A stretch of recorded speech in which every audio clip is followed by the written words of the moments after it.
Alem bir başka alem, başkadır Meryem. Alem bir, alem bir, Meryem min alem.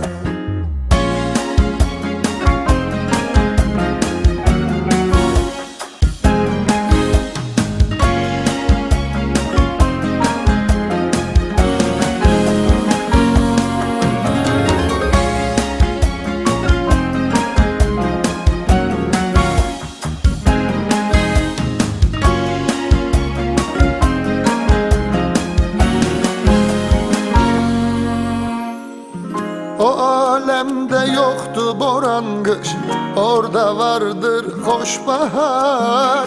Orada insanlara sevgi var, ana tabiate kaygı var.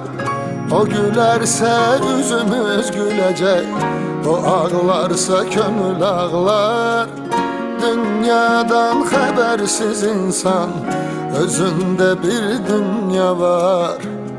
O gülerse yüzümüz gülecek, o ağlarsa gönül ağlar. Dünyadan habersiz insan, özünde bir dünya var. Alem bir başka alem, başkadır Meryem. Alem bir, alemdir Meryem min alem. Alem bir başka alem, başkadır Meryem. Alem bir, alemdir Meryem min alem.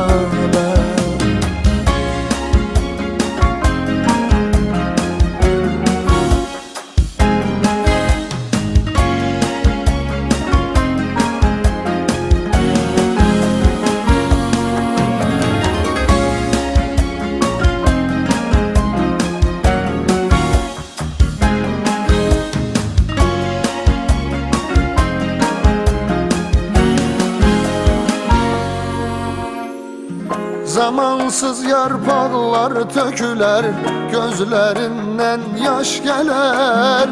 Gül çiçeği açar, canlanar hayat, onun yüreğine hoş gelir.